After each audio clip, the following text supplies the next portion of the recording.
Thank you. Is it good? Yeah.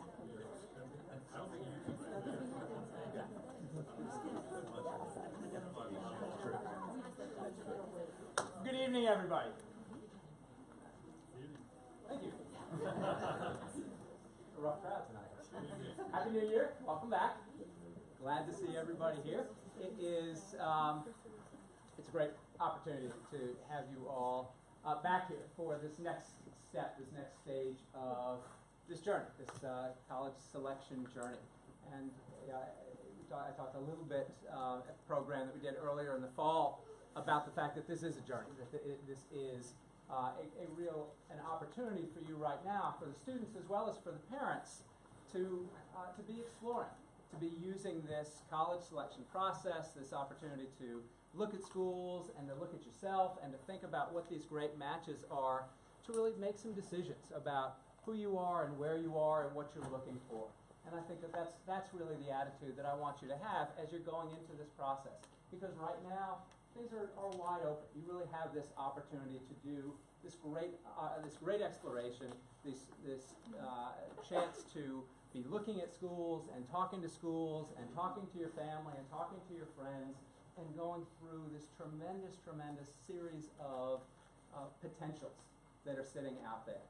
And so as you're going through your classes, as you're talking to your teachers, your advisors, to be looking a little bit down that road, to be looking a little bit toward where you're going to land after next year and what you want to be doing with that, and to start to talk to schools about that same thing. And so the opportunity that you've got this evening with our panelists is really to start to put some concrete steps into that journey, to hear from some experts in the field, people who are working at a range of different colleges, not just about the schools that they're at, but about types of schools and the way that they look at you as students, the way that they look at applicants and the way that they look at the process from their seats.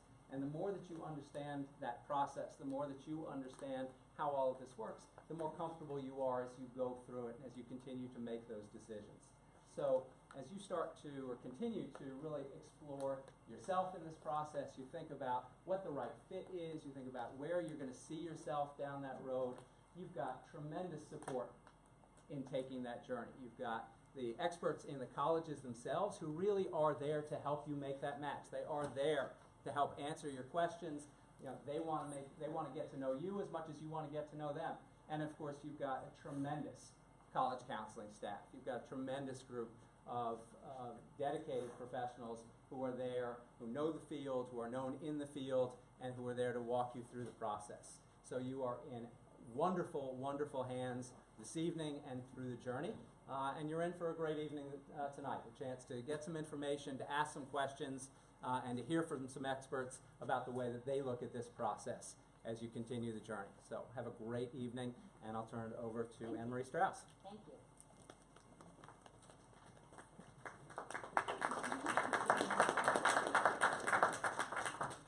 You have to hit the bottom. Thank you, Mr. Hughes. Welcome parents, welcome students, welcome families, and certainly welcome to our admissions visitors. Thank you for being here this evening with us. My name is Anne-Marie Strauss. I'm the Director of College Counseling. On behalf of my colleagues, Stephanie Metruk and Lynn Lyon-Baden, we are thrilled that you are here once again with us to learn a little bit more about the college admissions process and to continue on your college admissions journey. So we started out the year meeting together just to give you an overview of what this year was going to look like.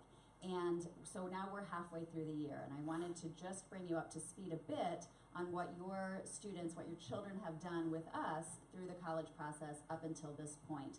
And then Stephanie is going to tell you what's to come in the next few months and in the next year. And then we're going to have our admissions guests take a seat at the table, and we'll have a panel discussion, Q&A. So I hope that you have prepared some questions and you've come with some questions. We'll start off asking them a few of our own, and then we'll certainly open it up to the floor, and we hope to have lots of student questions out there this evening. And then we will wrap everything up by 9 o'clock and send you on your way, so that hopefully if you have any homework in some of your classes, you'll get it done and get to that at a reasonable time. So let's get the party started.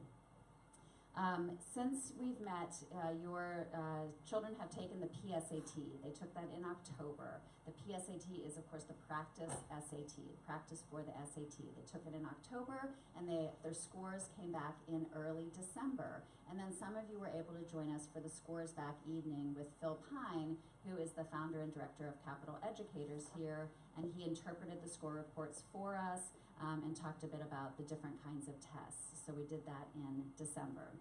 Throughout the fall, we've been meeting with your children in Decision Making 2, which is our college counseling class. And we've been meeting with them about once every week, once every 10 days, to talk a little bit about the college process and what they should be doing now, and then we'll continue to meet with them throughout the spring. And some of the things that we've talked about in our class are, we've talked about what's the difference between a college and a university. We've talked about, what kinds of colleges and universities are out there, that some specialize in fine arts, some specialize in engineering. Many are liberal arts colleges and universities. What are the differences between a liberal arts college and a university, right? A university, we explained, grants graduate and professional degrees, where a liberal arts college primarily grants bachelor level degrees, so that's a big difference.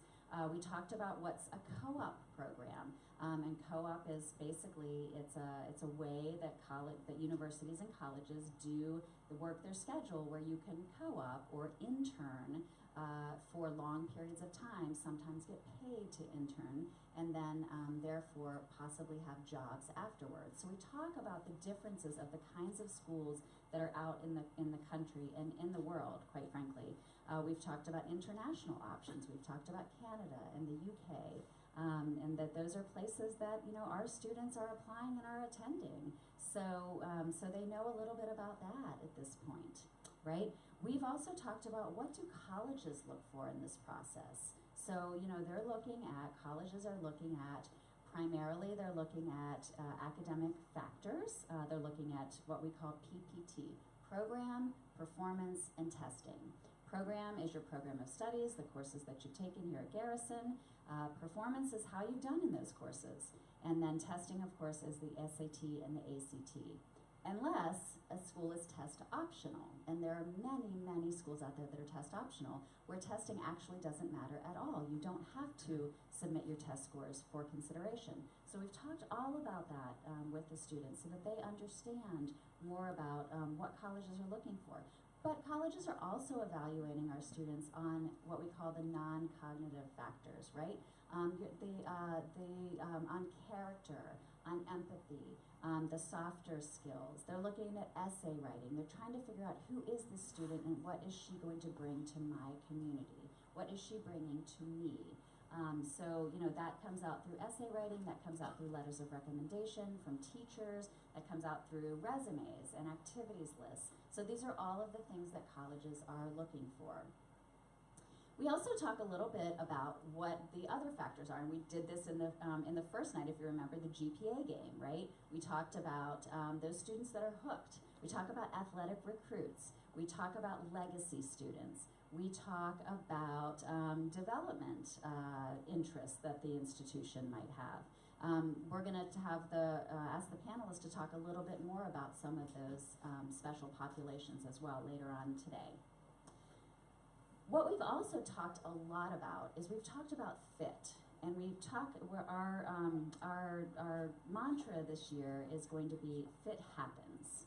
Okay, so fit happens in the college admissions process. And what we mean by that is really each student is looking for his or her own fit for college. So what works for me may not work for Mrs. Metrock, even though we're very good friends, but we're very different people. So while I might be looking for a liberal arts college, and that's going to be the perfect fit for me, my very, very, very good friend Mrs. Metrock might be looking for a major research institution with a Division I football team that may or may not have won the national championship last night. So I mean, we're very different, but we're still friends. But it's a different fit. I would maybe never want to go to a school like that, and she would maybe never want to go to the school that I'm going to choose. So we're really talking a lot about fit for each student.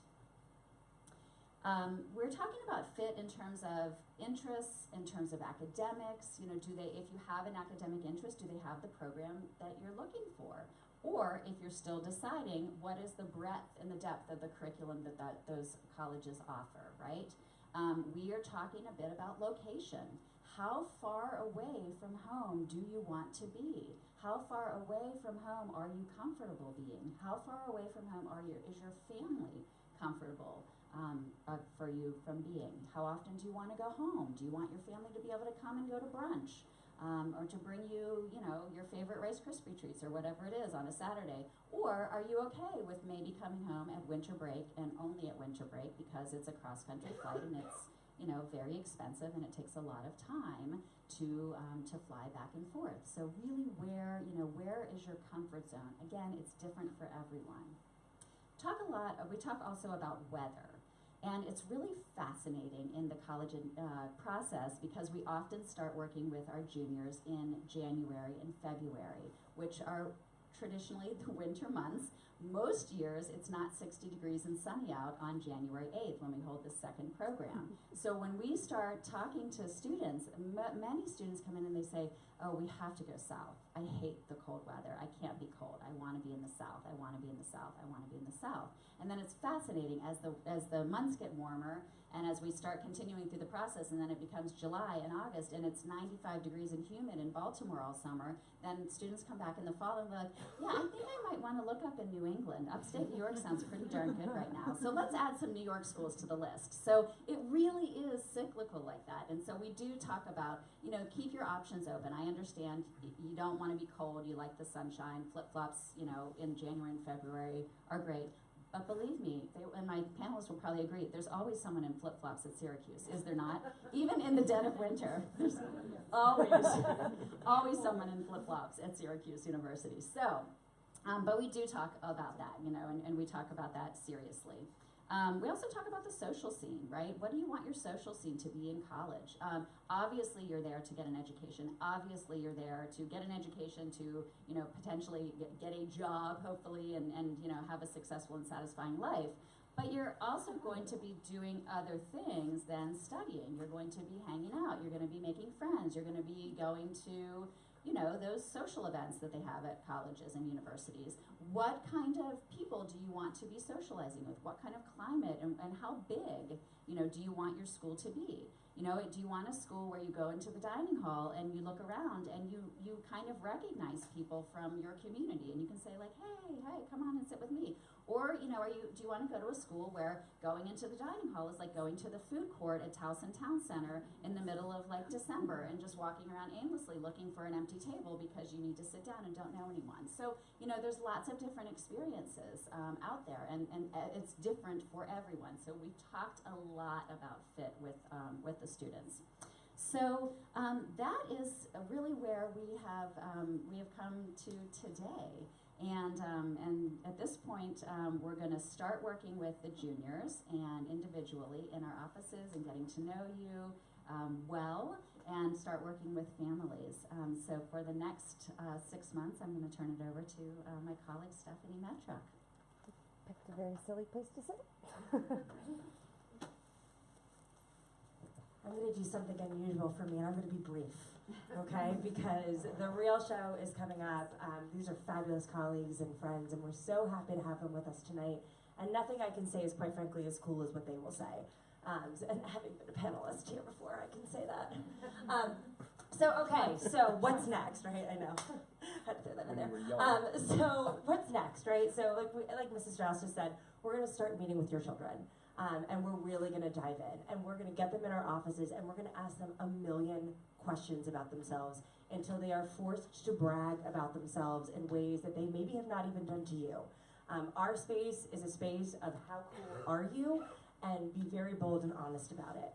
Because we're going to write their recommendation letters, and we want to know every awesome thing that they have to offer so that we can write about it authentically. And we want to know about their struggles and how they work to overcome them too. So we're really, really excited to start digging in and to get to know your children. Once we've met with them, we also invite you to come and meet with us as well. We would love to meet with you if you want to meet with us. We're not going to stalk you. We're not going to force you. If this isn't something you're interested in, that is your choice. But we absolutely encourage you to come and take advantage of us. We're here to meet and to hear about your concerns and to hear your direction and what you're hoping for your daughter. And we are welcome you to come at any time. The way that you set that meeting up is to call our office and speak with Lynn Lyon Vaden, who is the master of all things calendar. She controls my life, and I'm totally fine with that.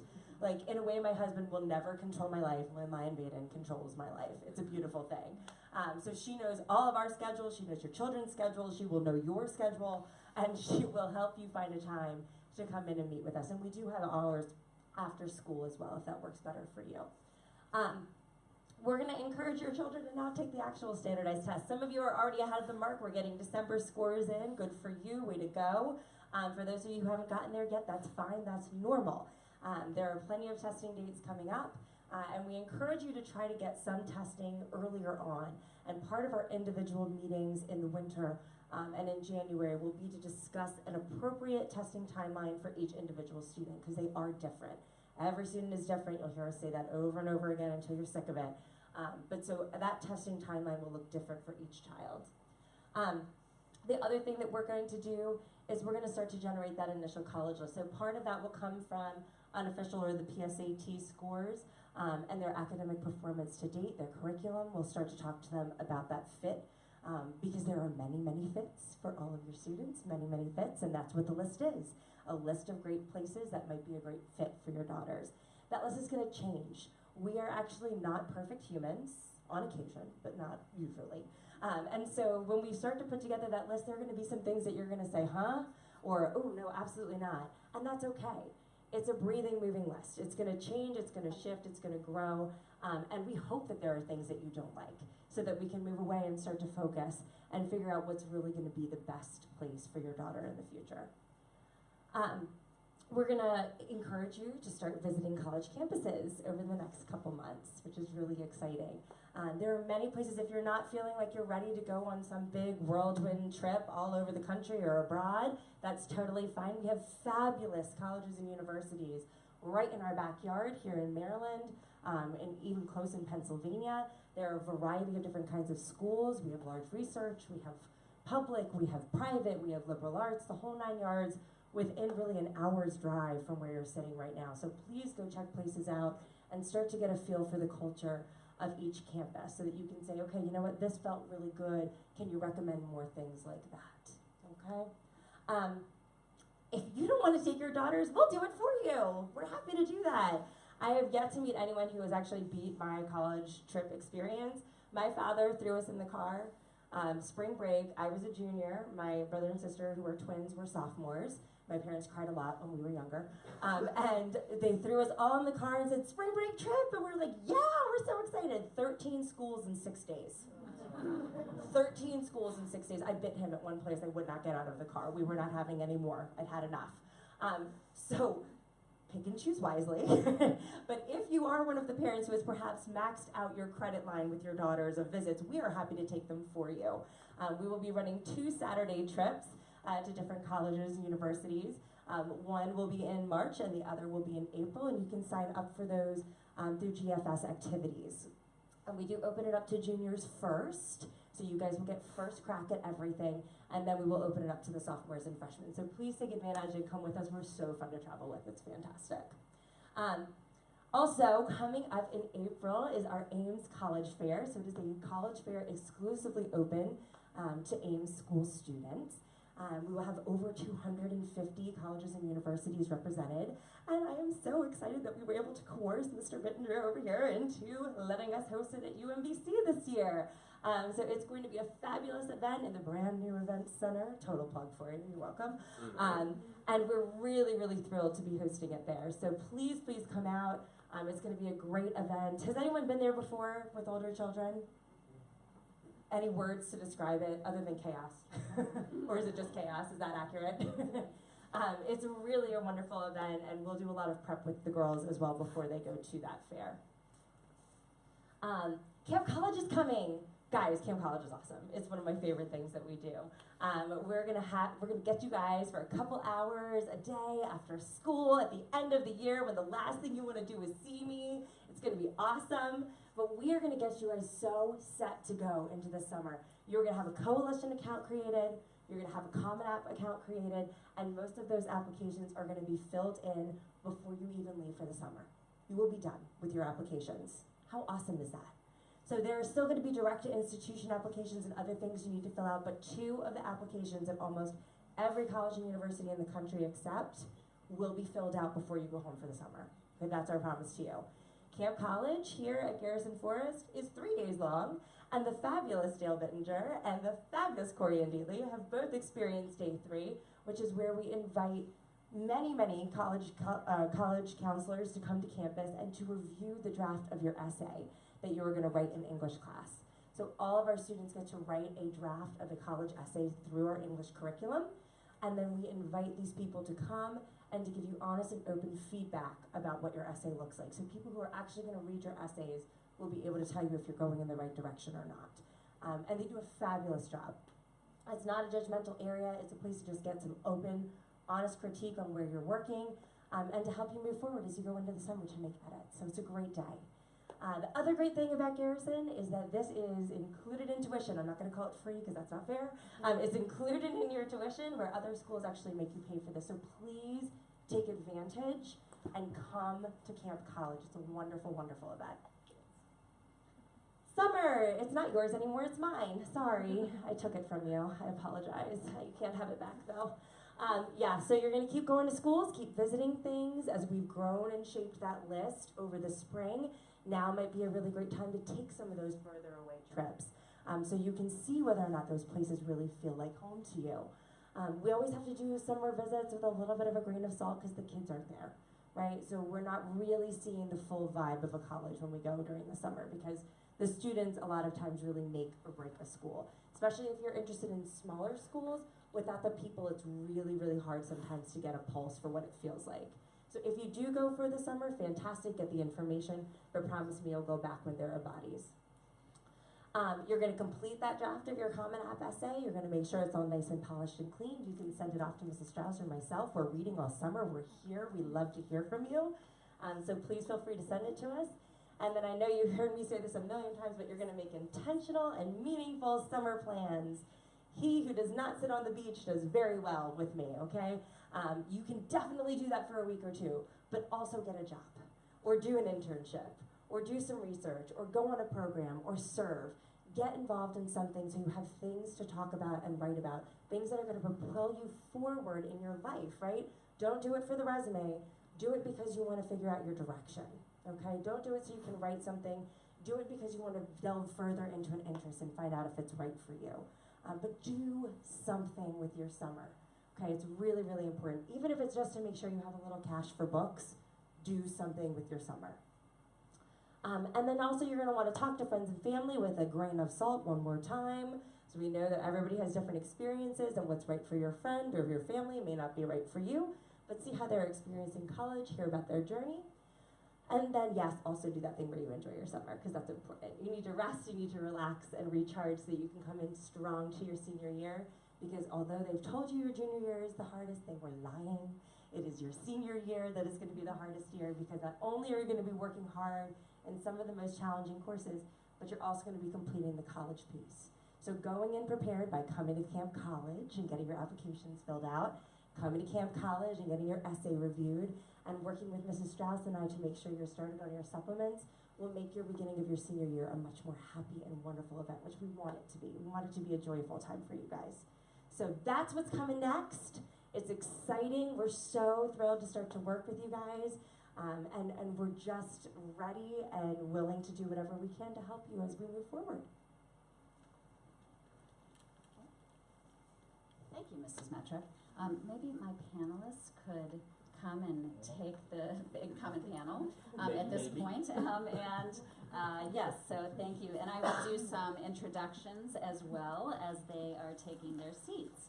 So the one of the themes of this evening that we wanted to talk about was College Confidential, and we are not talking about the website College Confidential.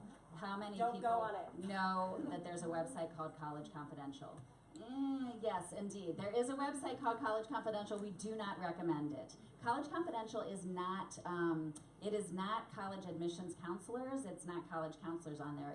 It's students and parents and just, you know, talking about their own process and their own experience, and it's not really grounded in fact.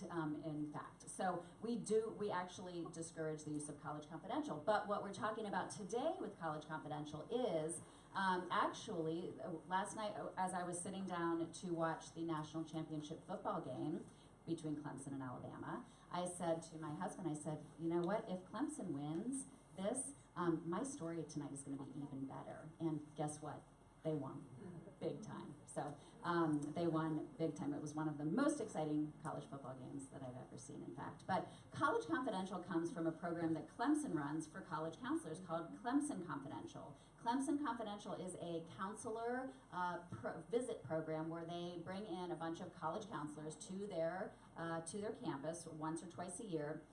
And they say, the Dean of Admissions gets up and says, this is Clemson Confidential, and we're going to pull the curtain back on the admissions process, and we're going to let you inside of the admissions machine for 2 days, right? And we're going to tell you things that you wouldn't normally hear. So tonight, we're going to pull the curtain back a little bit, right? And we're going to let you inside of the admissions machine a little bit with our amazing colleagues here who have agreed that they would do this for us, that they would be as transparent as they possibly can while still keeping their jobs, and let us in on what they're doing in their offices, behind those closed doors, so that you and we can be a part of it, and so that we can demystify this process a little bit. So that's why we're calling this panel College Confidential.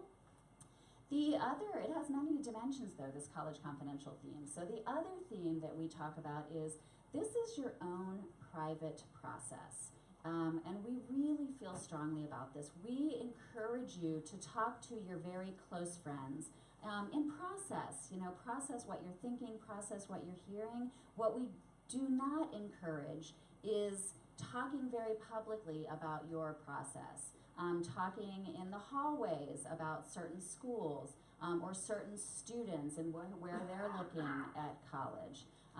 We don't encourage that conversation in senior room when you become seniors and you get to be in senior room. Because we truly feel like it's not anyone else's process, it's your own process. And no one is the same, everyone is different. So really what my process is very different, again, from Mrs. Metrick's. So we encourage students to keep their process, private within the family, with close friends. We also encourage parents, very much so, to keep this process private and to protect your child in this process. So, there's a lot of chatter on the sidelines of games, on the basketball sidelines, on the soccer sidelines. Oh, where is she looking? Where is she applying? Where is she committed? We really encourage you to keep the process private and to try not to ask those questions of others. So, again, College Confidential. The other thing we talk to the students about today goes along with this, and it's something that I learned actually from my 8-year-old daughter. So I have an 8-year-old daughter named Olivia. She's in 3rd grade here at Garrison Forest School, and I have the wonderful blessing of working here where she goes to school. So I get to see her often during the school day. And last year we were at dinner with my husband, and she was telling us about her day, and she was telling us about what happened at lunch that day. And she said to me, she yucked my yum. And I said, what? And she said, Mommy, she yucked my yum. I said, I'm sorry, Olivia, what are you talking about? I don't know that. And she said, well, my teacher told me we're not allowed to yuck anyone else's yum at lunch. I said, I still don't know what you're talking about, sweetie. What are you talking about? She said, well, she didn't like what I was eating, so she said, ew, I don't like cheese sandwiches. She yucked my yum, and I really like that. And I said, oh my gosh, I love that. Don't yuck my yum, right? Don't say ew to what someone else is eating, because then they're going to feel weird about eating that in front of you for the rest of their life. Or just weird about eating that, period. And then I started telling Mrs. Metrick, I was telling Stephanie about this. I said, this has changed my life. Don't yuck my yum. And I said, oh my gosh, this applies to the college process too. Don't yuck my yum, Mrs. Metrick. If I say I like, say, Allegheny College, my alma mater, she's not going to say, ew, I heard that's a trash school, or I heard that's a party school, because that's yucking my yum. And we don't yuck each other's yum. So that is very much a part of our conversations. What we talked to the girls today about is that we don't yuck each other's yum, because we have no idea. That might be my first choice school, it might be your last choice school, but it might be my first choice school. And if you yuck my yum, then I'm going to not be happy about that school anymore. So, so don't yuck anyone else's yum at the end of the day. Okay, moving on. You got that trademark yet? Not yet. I haven't trademarked it yet, but I'm working on that, so don't steal that, anyone. That's a Garrisonism. Okay, now the real fun of the evening is about to begin. So I am absolutely thrilled to welcome three of the best in the business, three of our college admissions colleagues, and dare I say friends, to Garrison Forest to help us present to you all about what it is that they do in their lives. So I'm going to go from this way over, and I'm going to first, so we have Dale Bittinger, who is the Assistant Vice Provost for Undergraduate Admission and Orientation and School Partnerships at UMBC, right down the road. He's been in higher education for over 20 years. In 2007, the Chronicle of Higher Education, which is one of our major publications in higher ed, named him one of the 10 influential admissions deans and directors in the country. He is currently on the Common App Board of Directors. He is on the executive board of the Potomac and Chesapeake Association of College Admissions Counseling, where he chairs the Admissions Practices Committee, which the Admissions Practices Committee is a fascinating committee, and that is where we, on the high school side and also on the college side, we get to report infractions. So colleges and universities might be making infractions or not following the rules for recruiting and enrolling students. Mr. Bittinger chairs that, and so I can send him an email or call him and say, XYZ college did this, and I don't think that's right. Can you check into it? And so there's actually admissions practices that governs our jobs. So he chairs that committee. He's also an assembly delegate for our National Association of College Admissions Counseling. He serves as the vice president of the Board of Trustees for Roland Park Country School, where his three daughters... They're very simple, I like that. There was no emotion. No rocks being thrown, no emotion, where his three daughters attend school. He previously served on the College Board's Admissions and Enrollment Services Advisory Group and the College Board's Regional Council. In 2015, he completed the Leadership Baltimore County program. He holds a master's degree in public policy from UMBC and a Master of Arts in Counseling from West Virginia University. So Dale, thank you so much for being here with us this evening. And because of my three daughters, I'm at Garrison pretty much every weekend, one way or another. Yes. Summers, all of that. Yes, lots of field hockeying happening in his family at Garrison. So our next panelist is Corianne Deatley. Corianne is a proud alumna of Colgate University, and she moved to Hamilton, New York to work for Colgate in 2014. Since joining Colgate's Office of Admission, she has counseled first-year applicants all over the United States, as well as applicants who are U.S. citizens living abroad, homeschool applicants, and transfer applicants. Corianne became Colgate's Mid-Atlantic Regional Representative in 2016 and lives in Arlington, Virginia. So she's our Mid-Atlantic rep. She covers Garrison Forest School.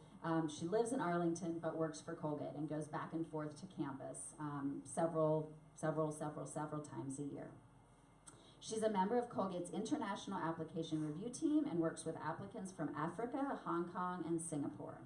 She is active in NACAC, which is the National Association of College Admissions Counselors, PCACAC, which is the Potomac and Chesapeake Association, where she serves on the Current Trends and Future Issues Committee. And she's also involved in the Mid-Atlantic Regional Counselor Association, which consists of about 100 regional admissions representatives that all work in the Mid-Atlantic and abroad. And, as Mrs. Metrick says, Corianne has helped us out at Camp College, and hopefully will come back and do so again if her schedule permits. So welcome, Corianne.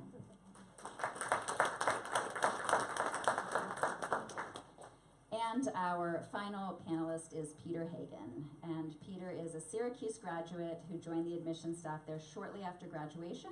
Prior to his work at Syracuse, Peter was an associate director of admission at Hobart and William Smith Colleges, a liberal arts and science institution in Geneva, New York. In addition to frequent travel to schools to discuss college admission, and you'll soon see why he receives so many invitations to visit and be on panels. He's active in the National Association for College Admissions Counseling, the New York State Association for College Admissions Counselors, for whom he serves as a delegate to NACAC, and he's the curriculum director for the New York State Association for College Admissions Counselors Summer Institute, which is held each summer at Skidmore College in beautiful Saratoga Springs, New York. And he also is a member of the College Board. His 3 kids, all under the age of 6, all under the age of 6, 3 children under the age of 6, think it's pretty cool that Dad works with Otto the Orange at Syracuse. And we do too, Peter, so welcome. Alrighty, so I'm going to start off the panel with a few questions, and then I'm going to turn it over to you. So be thinking about all of your great questions that you are ready to ask when the time comes. All right, folks, and we've also decided that not every panelist is going to answer every question, so they will divvy them up as they see fit. Okay. All right, friends, let's talk about relationships, okay?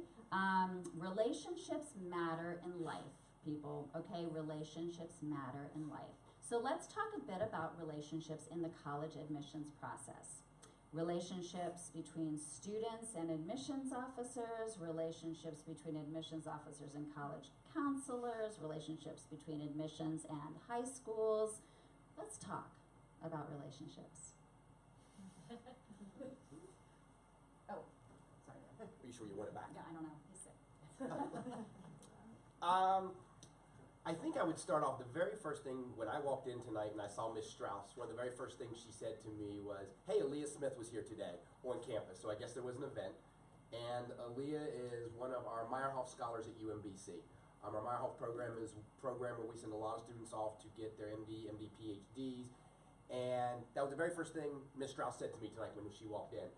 And so when I think back to relationships, it was during one of my visits to Garrison. I think it was actually my high school visit. It was. When I was here, I met Aaliyah, and I'm like, "You were such the perfect student for UMBC." And you started having the conversations, and you recognized that, wow, there's something here.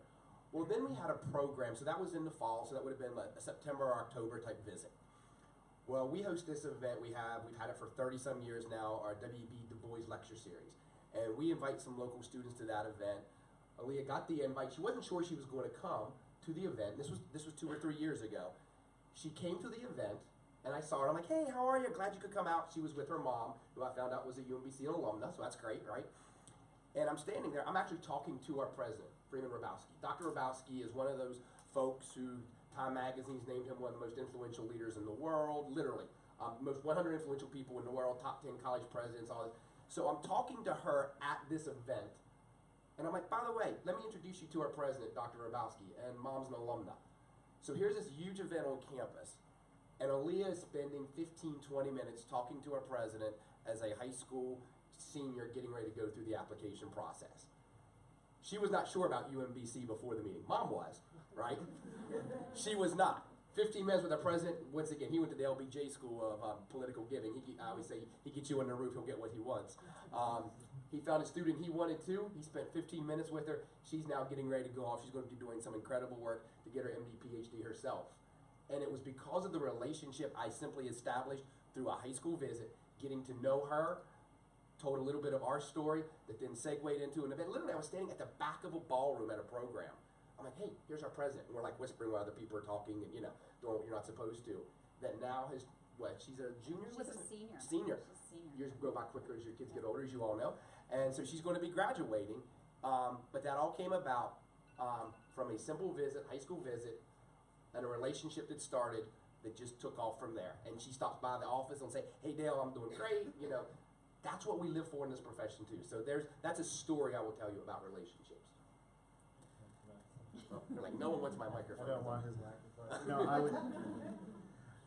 I think Dale's right. That is what we live for, and we hope that in our work that we'll come across students that we'll be able to create really great experiences for. But you might, get to this time next year and think, shoot, I didn't have like an Aaliyah moment. And that's okay, because Mrs. Strauss and Mrs. Metrick have had Aaliyah moments every day with folks from the colleges that you're applying to. And I think one aspect of the relationship that I would tell you that honestly most American high school students just don't have is the opportunity to have a relationship with a college counselor that will represent you really effectively to colleges and universities. And so in some sense I'm preaching to the choir because you showed up here, but this was like there's kind of a lot going on in the PowerPoint. I was getting nervous myself, but I'll be honest, if you do what they tell you to do, you'll be fine. And you might not have a really sort of impactful chance encounter, but what you do have here is the opportunity to work closely with experts who will provide every opportunity for you to be successful at Garrison and in college and in the sort of process of getting from one to the other because of how Garrison's invested in college counseling. So know that on our side, I don't have a lot of time to build a lot of relationships throughout the year with students. So usually if I know who someone is really well, that's not good. But it is really important to us that we are working closely with folks at secondary schools. Thank you very much. Okay, let's talk a little bit about those high school visits, right, that Mr. Bittinger talked about and Mr. Hagan talked about. So what is the value of the high school visit? What are they all about? How can they best be used and or leveraged in your favor? And how can the panelists, maybe Corianne, can you start talking a little bit about the college visit, the high school visit, and also can you roll in demonstrated interest into your response? Ooh, okay, so I'm gonna give you a secret. Well, actually, I guess I should say every admission officer is different.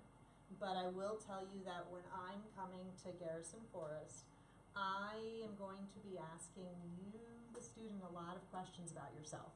Because for you to come to the high school visit, that means that you've already thought about going to a liberal arts school, you've thought about snow, and you've thought, well, there probably are several things that you're liking about the high school that you're attending now. So I'm curious what it is about our school that you're excited about. And you may not know a ton about our environmental studies programs and how we're going to become carbon neutral next year.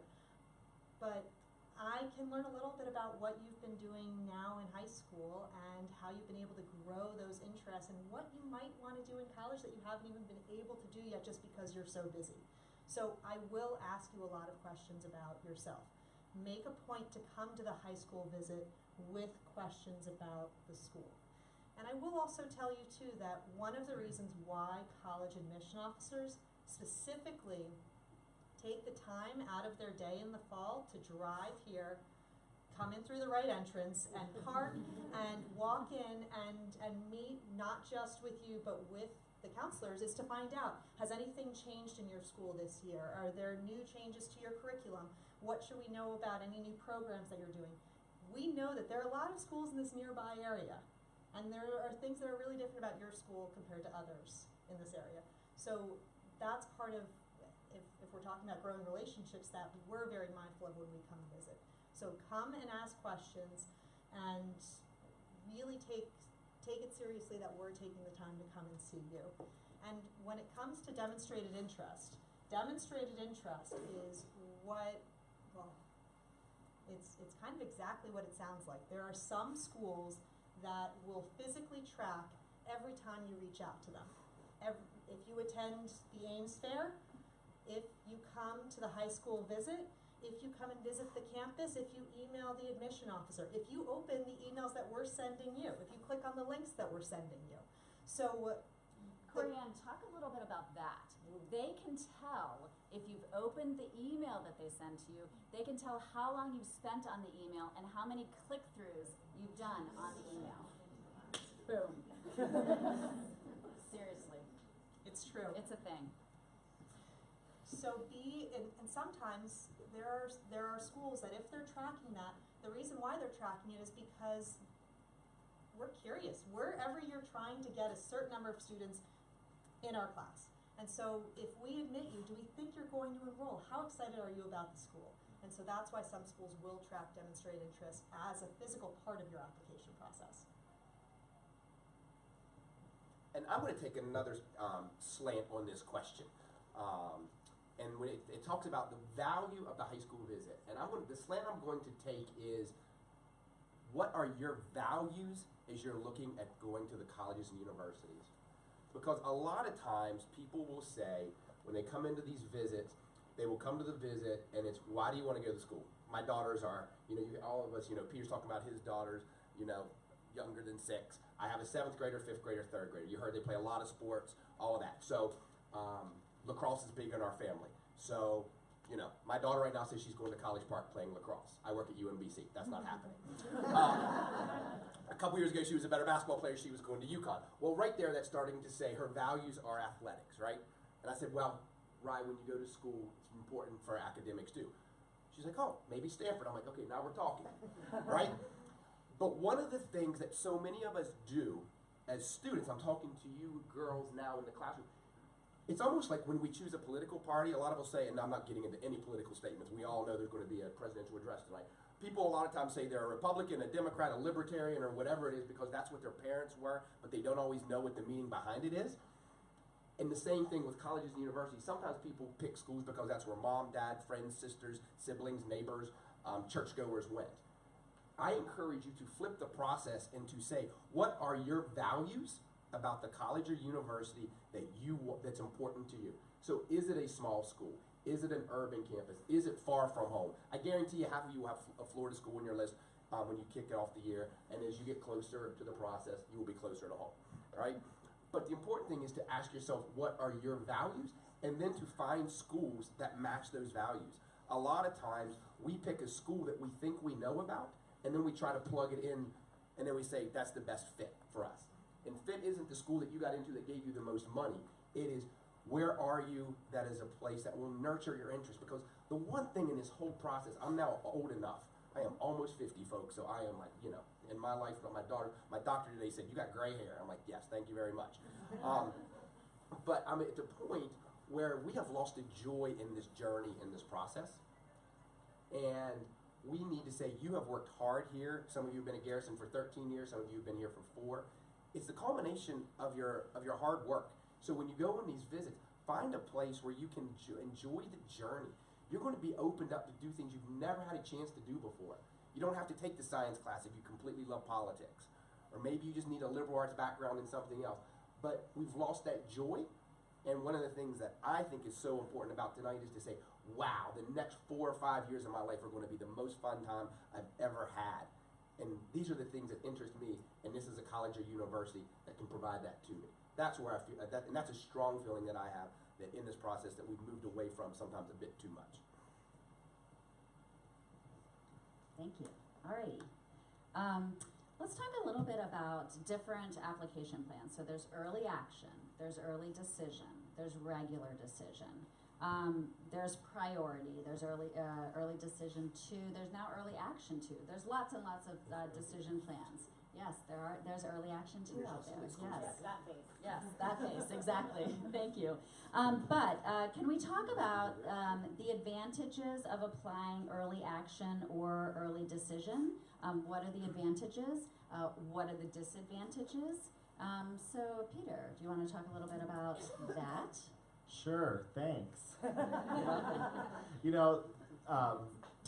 I think one of the great things about American higher education is that it is so wildly nuanced, and there's so much choice and flexibility, but that can make sort of approaching American higher education a little bit more complicated, and we haven't made it easier for students and families in the variety of ways that you can apply to college and timelines that you can do that. So it sort of goes without saying that there's lots of great colleges in this country, and many of them you just sort of like register to attend. So we're talking though, when we're talking about early action, early decision, regular decision, about selective college admission where a college has to evaluate an entire applicant pool to, in many cases, figure out how many sort of kids in beds in August, right? At the end of the day, admissions is about beds. And so there's two early words. There's early action and early decision. And those are like the good vocabulary words to sort of learn and understand the difference between them. So people always come and talk to me and they say early admissions. I'm like, I have no idea what you're talking about. I've done this for so long. I can't have any more words. So early action means you apply early, usually sometime in November.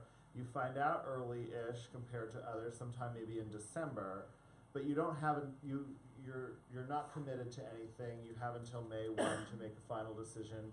And I think early action is the kind of the Wild West, right? Like for some schools, you should, if you don't apply early action and you are like in their sort of wheelhouse, then it's bad and you should not, then you're not going to get in if you apply regular, and so you have to apply early. Other places, if you don't apply early, it's not a big deal. Maybe it's better to wait and apply regular, you have more grades, whatever. But that's what your college counselors are for. But they're going to tell you, like, yes or no on early action. Because we have to know all of it. Because they have to know all the things about everybody. Or they'll figure it out. Or they'll call the place and be like, what do we do? Early decision is a little bit different. Early decision is a binding commitment program, and there's usually or often 2 rounds of early decision, a November and a January round. And so if you apply early decision, that's kind of like a marriage proposal. And so if you're admitted early decision, the understanding is that you're going to go. And colleges like this because it helps them build their enrollment funnels, so to speak, or sort of better predict at the end of the day what their class is going to look like, because we have very specific institutional goals that we're given each year that sometimes can change like January 8th. Right? So we think we know what we need in the fall, but we may have a president or a board of trustees come back from a winter retreat and shift goals a little bit. And so what early decision can help us do is sort of lock up a certain percentage of the class early in the process, and so we can frankly better manipulate the regular decision pool to help us accomplish our overall goals by the end of the year, which is May 1. So if you're applying early, the benefit for you as a student is in the majority of cases, students are at a competitive advantage in the selection process in early decision. It's easier to get in. It can be more difficult to predict oftentimes who will get in regular decision than early. So an important question to ask a school that you're considering and really interested in is how much of the class enrolls through early decision. At Syracuse, we're committed to taking no more than 1/3 of the class early. But there are places that take 40, 50, 60% of the class early, and so that's a very different conversation that you might want to have as a family as you're looking at options. And that can, and Mrs. Strauss mentioned earlier, a number of other factors that may come into play, such as students who are recruited athletes, or who would be looking to take advantage of legacy status. Sometimes a school will say, like, that's great that your parents or grandparents or whoever went here, but unless you're prepared to commit, we're not prepared to make that matter. Does that make sense? So there's a lot of factors and a lot of variables that can go into the variety of early rounds that exist. But the important thing to know is that early decision, you're committing, but we may be more willing to admit a student in early decision. Did I cover all the bases Perfect. without Yes. being? Yes, Okay. yes, absolutely. Thank you for the transparency. Really appreciate that. So as Mr. Higgins said, early decision is growing. You're probably reading this in the news. I know I'm reading this in the news. Early decision is growing at those places that have early decision, and schools are taking more and more students through an early decision pool. It doesn't mean you will not get in if you don't go early. So we will certainly counsel you about that, and each school is different, and it depends at each school. But overall, if they have an early decision plan, the admit rates are higher in early decision than they are in regular decision. All right. So you talked a little bit also about those athletes and other special populations. Can we talk a little bit about those are populations that we would call hooked students or flagged students. They call them different things at different places. Would anyone be willing to talk a little bit about what a hook is or what a flagged student might look like at any of your institutions? I can talk about it a little bit. I'm bracing myself. Is anyone else leaning forward? No? Not a good joke? Okay. What I think you should know is if you are seriously considering doing a sport in college, reach out to the coach directly. Coaches are going to be building their teams as soon as they can, and for different sports that will be different dates. There are certain periods of time where coaches actually, per NCAA rules, cannot contact you back. It may be too early. It may be what's called a dead period where they're not contacting any prospective athletes. But reach out to the coach directly, because especially if you're thinking about going to a Division I school, they're depending on